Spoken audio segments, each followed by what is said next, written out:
Welcome to Real Estate Radio Power Investing, an informative and engaging hour discussing everything you need to know about the world of real estate investing. Your host, Tom K. Wilson, provides you with insight and guidance from his years of experience as a successful real estate entrepreneur on how to buy, sell, finance, and invest in real estate, and much more. Now, here's your host for Real Estate Radio Power Investing, Tom K. Wilson. Thanks so much for tuning in to our Real Estate Power Investing program, where we empower you with the education to maximize your investing success. We're broadcasting from the number one business radio station in the San Francisco Bay Area, KDOW AM 1220, the Wall Street Business Network. I'm Tom K. Wilson, your host for the weekly program on real estate investing. If you can't make the live show, you can catch our podcast on TomWilsonProperties.com or on iTunes or on YouTube. You can go to TomWilsonProperties.com and sign up for a weekly newsletter that gives you economic information about what's going on in the world of real estate. You also sign up to that newsletter, and it will get you access to products that are only available because of SEC regulations to our folks that we have relationships with already, such as syndications in multifam and commercial products that you can buy shares of for as little as $50,000 a share. There's lots of investor education information on the website as well about how to select houses in the metros and the pros and cons of different kinds of commercial and multifam real estate, and many number of white paper reports as well. We always welcome your questions and requests for guests and topics, and we offer free consultation as well. So today's going to be an interesting topic that we haven't addressed very much before, only casually and along with other guests. We have with us today Mike Manfredi, who I've known for about 6 years through the Real Estate Guys Summit at Sea. And Mike is educated in the computer science, IT arena, and that's where he's been working in Silicon Valley for quite some time, and that's his discipline. But he's been a real estate investor for many years, and he's a self-taught financial historian and economist. Read a lot. You know, my friend Dr. Doug Duncan, who's certainly formally educated, significantly in this arena, says that some of his friends that he respects the most in the world of economics are self-taught. So it's amazing what you can learn when you have a passion and dedication to something. So we're going to talk today about the whole fintech world, and more specifically cryptocurrency and Bitcoin and so forth. And Mike's going to help you understand a little bit more about that. So Mike, it's great having you on the program. Welcome. Great to be here, Tom. Thanks for having me on. Indeed. You've so you started your career in the whole computer science arena. What got you interested in real estate? And to start with, what spurred that? Well, coming from computer science, I've always had money. I've always had good internships and jobs along the way, even from a very young age. And my father helped me invest that when I was young. And I hated that. I hated reading prospectuses. I never wanted to. Investing was this terrible thing. And in 2004-ish, I met a guy named Evan, who you know. And he was super excited about real estate. Like every time he talked about it, he was so excited. And he was someone from the Real Estate Guys. And so eventually I asked him, because I was just dumbfounded. I was like, you always sound excited about investing. How is that? And he's like, it's exciting. And so he invited me to a Real Estate Guys event, and I was hooked, totally hooked after that. Yeah. It's interesting. It's as they were talking before the program started here, my observation is that very few people who invest in real estate started off with that as their goal or their intention. They almost always found out about it as they're going along some other career path, of which, and it's funny how much diversity of other paths. Someone on our team was a fine arts major at UCLA, and she's just absolutely so excited about being in real estate and real estate investing. I find, though, that techies, I think especially, make good real estate investors because they're analytical in nature take a lot of the emotion out of it, and that's what you need to do to make a good investment, isn't it? Yeah, and it was perfect to find a group nearby in Silicon Valley. I don't have entrepreneurs in my family per se. I don't have a lot of I didn't grow up in a small business, family business or whatever. And so it was really perfect to meet people in that industry out here because it was just the perfect group and the perfect approach. So from real estate, we all learned some things in the crash. We all got humbled a bit and learned some things to do and things not to do. So a lot of folks have phoenixed up from that, being much smarter. What then shifted you? I know you're still doing real estate investing, but what got you into cryptocurrency? Well, foremost, I'm a geek. And every once in a while, some topic shows up that I newly want to be a geek about. And when I first heard about Bitcoin, I didn't know much about it. I just bought a tiny bit and kind of forgot about it very quickly. Much more recently, it came back up as a topic. I forget quite how it came up, and I started studying it. And it was so much more rich this time. I spent an entire week of vacation watching YouTube videos and reading articles, continuous. You're definitely a geek. Unfortunately, I can relate to it. So this is the current topic I'm geeking out about. My wife keeps asking me, honey, don't you want to read a novel instead? No, why do you read that stuff? It's like, I enjoy it. We're a strange crowd. Yeah, it's quite a fraternity. All right. So start educating us a little bit. What's cryptocurrency, and give us a little overview here. So I'm going to start with Bitcoin. Bitcoin is the big name. Bitcoin, if anyone knows about this space at all, they're going to know Bitcoin. Plenty of people still don't know about Bitcoin, but that's where that was the first coin. When? 2008 or 9, I believe. It was right around just post crash. Huh? Right around the crash. It was actually announced just after the crash. That was my recollection. Okay. As if timed that way. So this is a digital currency. It's a way to store value just like you would with cash or gold, like a bank, except it's got a lot of differences we'll get into that make it very different than holding money or gold in a bank or a vault. Okay. It relies on cryptographic technology so that how do you interact with something that's public, but you maintain your anonymity. You maintain that privacy. And that's all based on cryptography. And with the algorithms and program language that gives you autonomy, does that also in parallel give you the security? Yeah. Yeah. The security comes from a couple different bits. Where on a website you'd have a username and a password.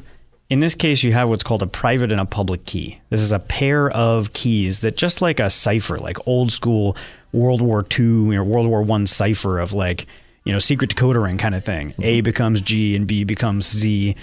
It's just a way of encoding things using software. But it's a very complicated version of that where you get one key that's a private key. Is this a soft key or a hard key? It's just letters and numbers. It's a string of 24, I believe, in most cases. Okay. And so that code is the secret key that you keep to yourself. You don't share with anyone, and that's how you gain access to your money. The public key, which was generated along with that, they come in pairs. That public key is now your account. That's what you can give out to the world. And if somebody wants to send you money, they send it to your public key. If you want to send money, your own money, you want to access your money for transacting, you're going to use your private key. And that's the whole thing, which is kind of the scary part when you first hear about it. That private key is your access to everything. And there's no backup. There's no customer support. That private key is all of your money is represented in that one private key. What if you go chew up that piece of paper and swallow it and you can't remember the number? What do you do? That's exactly the problem. I think we've gotten so used to having a customer support line, right? Calling our bank. There is no bank in this case. This is just out in cyberspace. Is it sort of analogous to Wikipedia in that there's a group that are maintaining it, but nobody really owns it? Yeah, it's actually very similar. Wikipedia still has central servers that serve the website. Right. But the contributors are all volunteer. And distributed. Right. In this case, it's very similar, except that the actual computers that are serving the network are also private. So it's more like, if you ever heard of BitTorrent, these peer-to-peer ways of connecting individual computers. There's this massive network of privately owned servers that are connected, that are doing what's called mining, which is the actual processing of transactions. So when you make a request for a transaction, you send that out to the network, and one of these computers picks it up, passes it around. They all do this cryptographic math on it to verify that you are who you say you are, and that you have the funds you say you have, and then do the transfer. Well, in the case of, say, Bitcoin, I can be a good speaker for my listeners that aren't familiar with it, because I haven't, other than reading about it, I haven't been exposed to it. So do you go to a website? Do you go to Bitcoin website? There are websites related to it, but there isn't a central website. That's part of part of what you need to get used to in this space. It's all distributed. There's no central site. So if you wanted to get Bitcoin, you need a few things. You need a way to move from your currency, US dollars, to Bitcoin. And then you need a way to get that Bitcoin safe. When you transfer USD to Bitcoin, you're usually doing that on an exchange. And when you do that, it's out on the web. It's a website. You're relying on a website to store your private key. And then all you have is your password to that website. What you eventually want to do is move that Bitcoin off of the website and have that in your own control.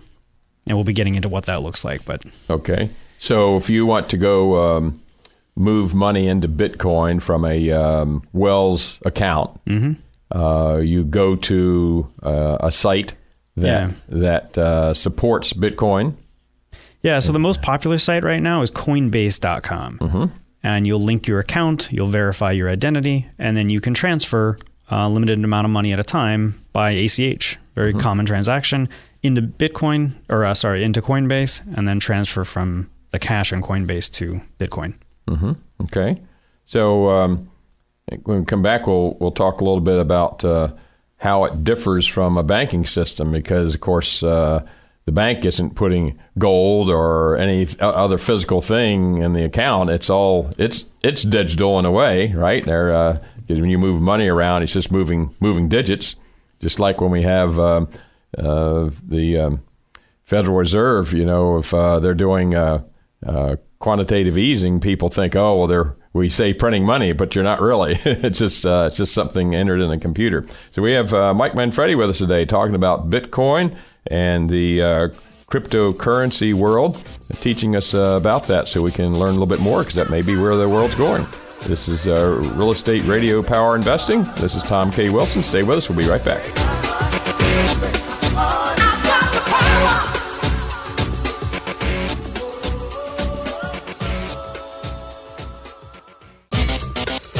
Welcome back to Real Estate Radio Power Investing. Streaming live on iHeart, TuneIn, and KDOW.biz. For more information on today's topic or guest, visit TomWilsonProperties.com. That's TomWilsonProperties.com. Again, your host for today's edition of Real Estate Radio Power Investing, Tom K. Wilson. It's a pleasure having Mike Manfredi in the studio today, someone I've known in the real estate investment world for about 6 years, thanks to our mutual friends, the real estate guys. And we again spent 9 days on the Summit at Sea 15th Annual, along with Robert Kiyosaki's 20th anniversary and his birthday. And wow, that was quite a week to celebrate, wasn't it? Getting our brains stuffed with new information. Oh my gosh, people can't. You talk about geek. People can't understand. You went on a cruise and you never saw anything but the inside of the conference room. It's not a good selling point to most of my friends. No, it's hard. Got to not use this word cruise. It's a source. All right, we're talking about cryptocurrency and we're talking about Bitcoin and the mechanics of how it works. So tell us a little bit more. How does it differ from a say a Wells account or B of A, where they're moving money around by moving digits. They aren't hauling physical currency or gold around. So if you've moved money into Bitcoin, where does that number sit that you that allows you to know that I've got this value there? Yeah, so very different, right? This interconnected set of computers is holding what's called a blockchain. And a blockchain is a fundamental technology behind all of these cryptocurrencies. And it's a word you hear about as you see this in the news and read about it. The blockchain is referred to as a public ledger. It's just like the accounting ledger that a bank would have, digital or otherwise, on the web. And it's public, but anonymous. So it's almost like if your account number was, let's say most people generally keep that private. It's basically a ledger where all the account numbers are listed publicly. So if you could find out that Mike's account number is XYZ, you could look in the ledger and find out how much I have and what other account numbers I've transacted with. Mm-hmm. That's all stored publicly. Mm-hmm. So that's the part that's similar to a bank and how it's different. Mm-hmm. It's also different in how you interact with it because, like I said, there's no company, there's no web servers for their website, there's no customer support. It's just out on the web. It's a very different paradigm. And when you when you're interacting with that, you're interacting purely through, I know I have this little code that represents my private key, and I have this account where I have this amount of money out on the public ledger. Mm-hmm. So you don't keep your wealth private. Fortunately, unfortunately, people can see how much you have, but then they also can verify that you have the ability to pay. They can do that publicly, right? Yeah, and to be clear, they don't know who you are, right? The only people it's just a number. Yeah, the only connection between your name and the number is at Coinbase. That they're the person who does the exchange, because they have to verify through Know Your Customer laws. They're the only people who know that relationship. Mm-hmm. Okay. Now, we talk a little bit about the like any currency. I see three ways you can use it. One is a way to exchange money between two people or two entities.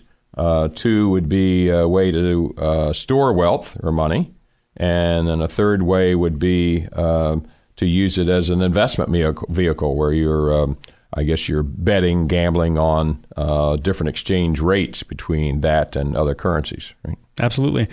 Yeah, it's a store of wealth, in a sense similar to gold, and how it's different than gold. It's a fascinating little tangent I guess we won't go on for the moment, but it's a place to store your wealth. It's very volatile. Very, very, very volatile.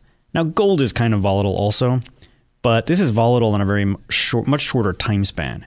So it's continuously going up also over the large scale. But when you think of it as... So it has a trend line that's up? Yes. Mm-hmm. Yeah, the overall trend line is up, but in between the variance is ridiculous. So it is a store of wealth, but it is a wild ride. It's best to just buy when you think you're low at the bottom and don't worry about it. Don't look.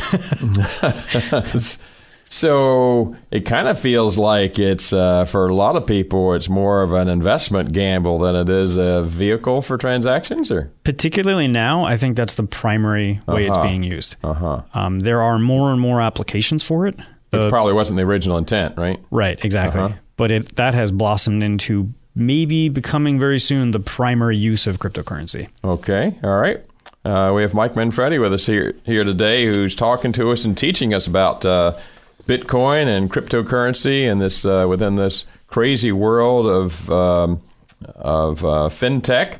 And when we come back, we're going to learn a little bit more about how you can utilize it, how vulnerable is it, how you can protect yourself, etc., and how you can profit from it. Be with us and back in just a moment.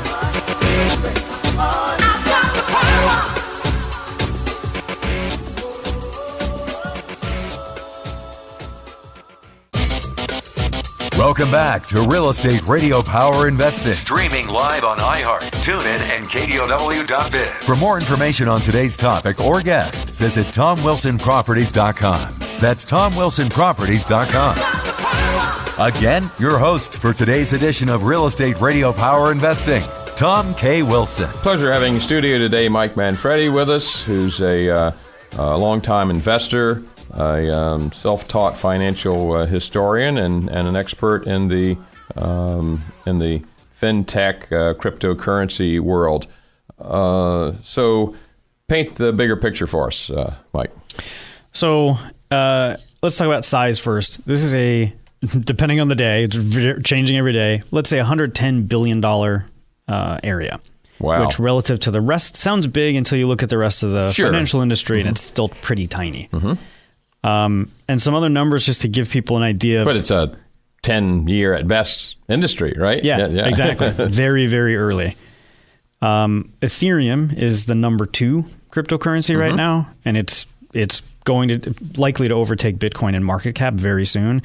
That went from $8 at the beginning of this year to its current price. Well, 2 days ago it was $400, and today it's like $360 since the beginning of the year. Bitcoin is up way over 100%, almost 200% since the beginning of the year. So that's why this is exciting. It's exciting times for investment.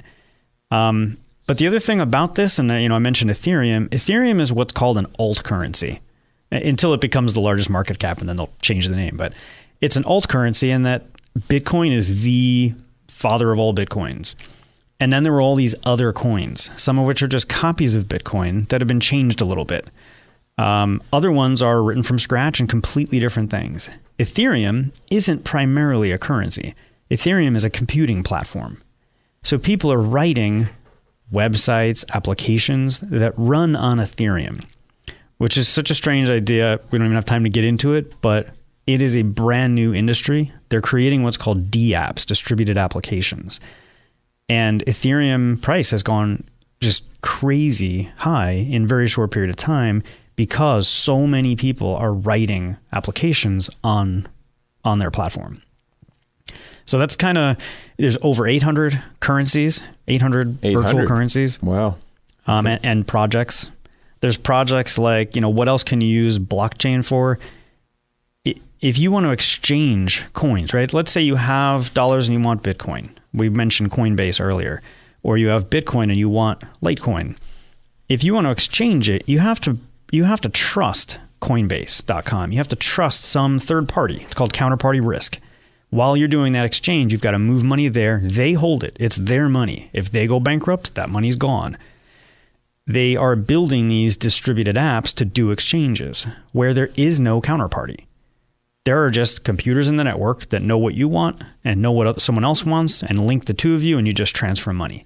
There's zero counterparty risk. There's also escrow services.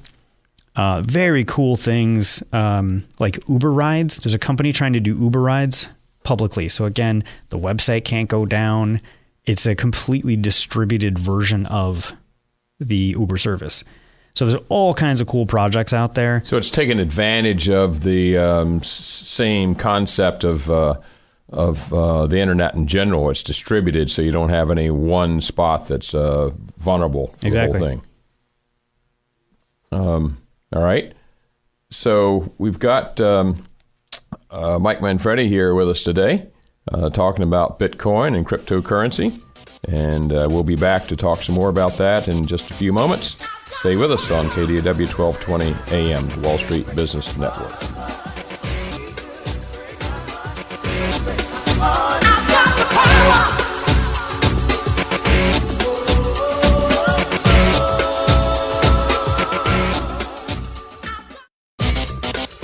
Welcome back to Real Estate Radio Power Investing. Streaming live on iHeart, TuneIn, and KDOW.biz. For more information on today's topic or guest, visit TomWilsonProperties.com. That's TomWilsonProperties.com. Again, your host for today's edition of Real Estate Radio Power Investing, Tom K. Wilson. Got Mike Manfredi with us today, a longtime investor and student of the whole cryptocurrency world.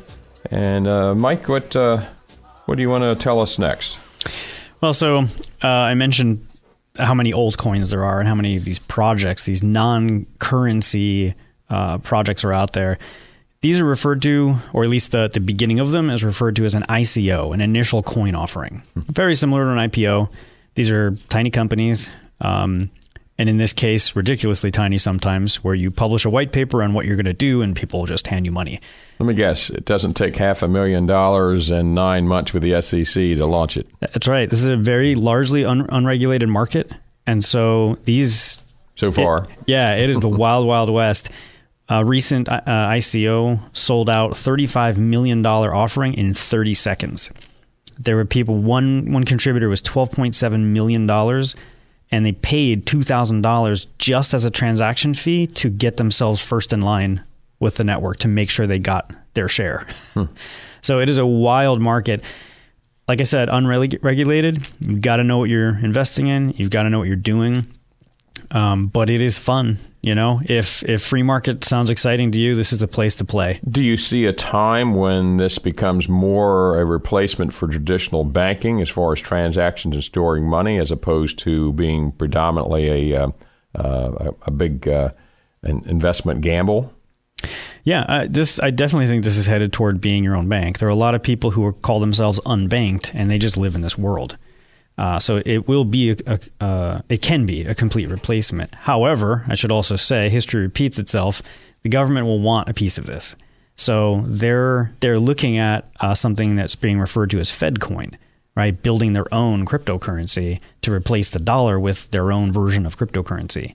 It doesn't have the same principles and features of a true cryptocurrency, but there will be banks will.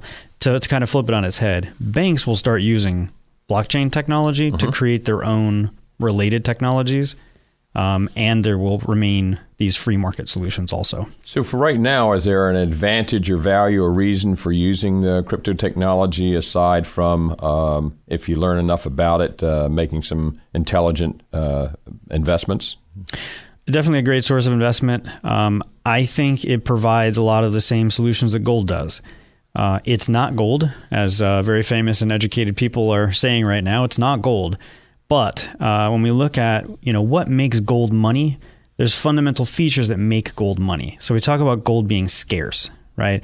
Something can't be money, it can't hold value if you can just make more of it, right? That's why people are criticizing the dollar right now. Well, cryptocurrency is just like that. The Bitcoin is released, so new Bitcoins are created, but they're created on a reducing rate. So there is a total cap on how many Bitcoin will be out there ever.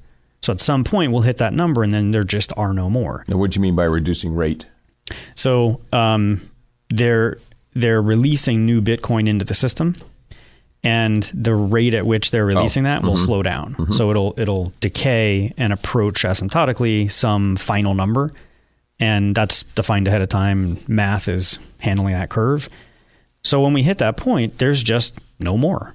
It's very much like gold and silver where, we're mining, but the rate at which we're mining is very small compared to the total supply. Amount So it's basically a finite supply, which gives it that scarcity. So it's got very similar scarcity. Durable. Gold is very durable. One of the criticisms of cryptocurrency is it's not durable. It's digits, right? J. Edward Griffin talks about solar flares.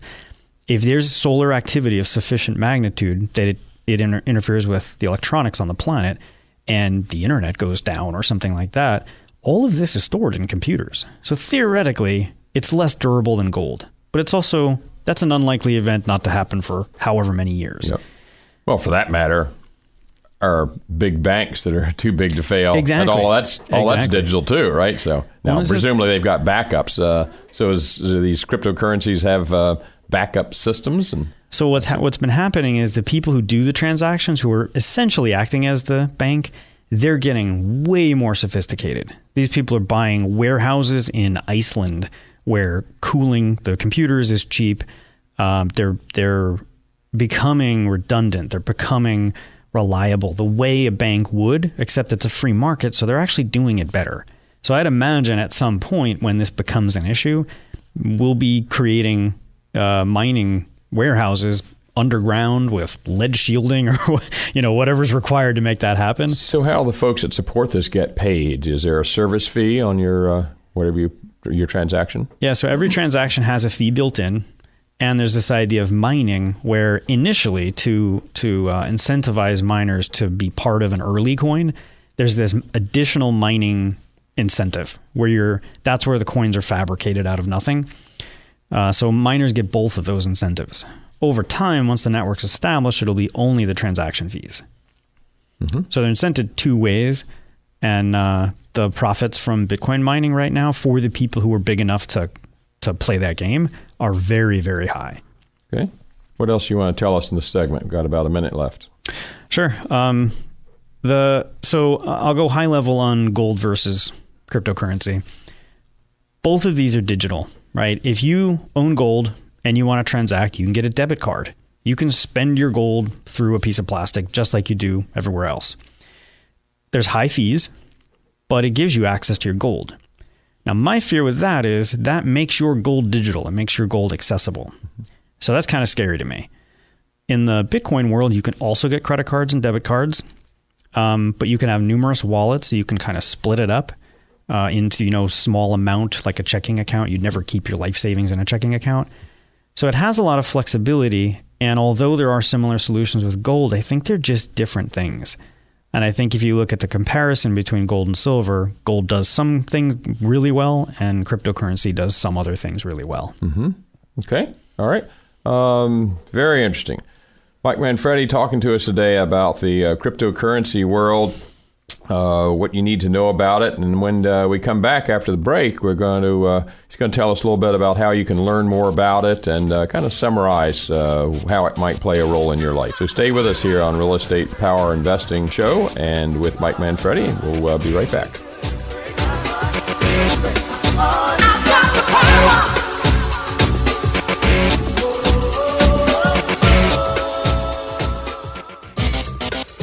Welcome back to Real Estate Radio Power Investing. Streaming live on iHeart, TuneIn, and KDOW.biz. For more information on today's topic or guest, visit TomWilsonProperties.com. That's TomWilsonProperties.com. Again, your host for today's edition of Real Estate Radio Power Investing, Tom K. Wilson. So, Mike, it's been great having you with us today. I've learned a lot. I'm sure our listeners have too.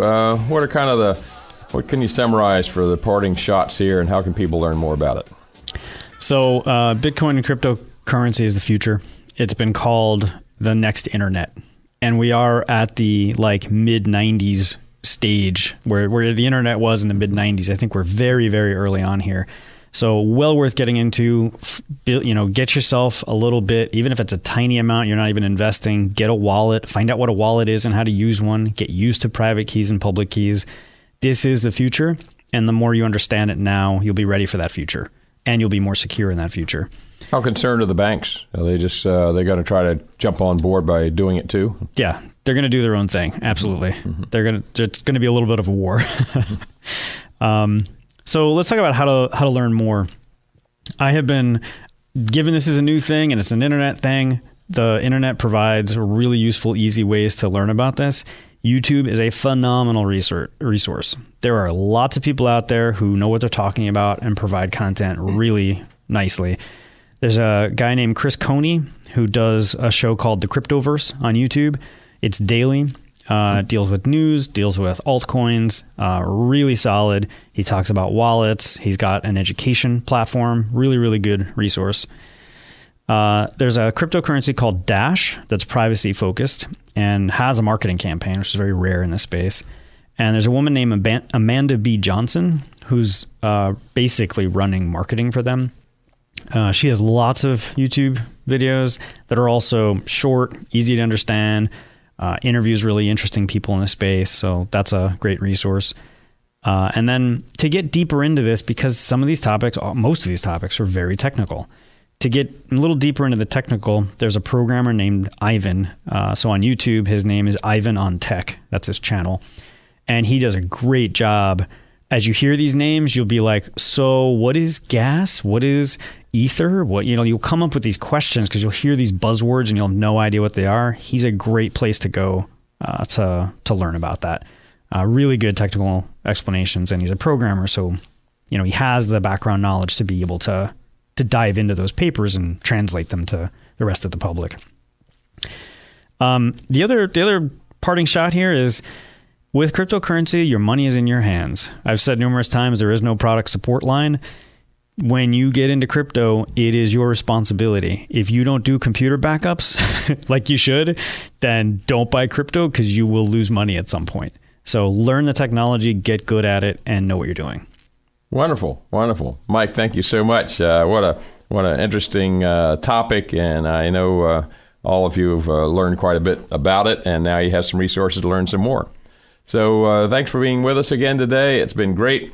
Remember to go to TomWilsonProperties.com and sign up for our newsletter that has a weekly economics report and also gives you access to products that Wilson Investment Properties provides to our investors and listeners in the commercial and multifam syndications and also turnkey houses. So we always love having you with us, and it was nice to have Mike on today. Stay with us and tune in each week for a new guest and a new subject on the Real Estate Radio Power Investing on KDOW 1220 AM, the Wall Street Business Network. We'll see you next time, and remember, the only thing that matters is what you do next.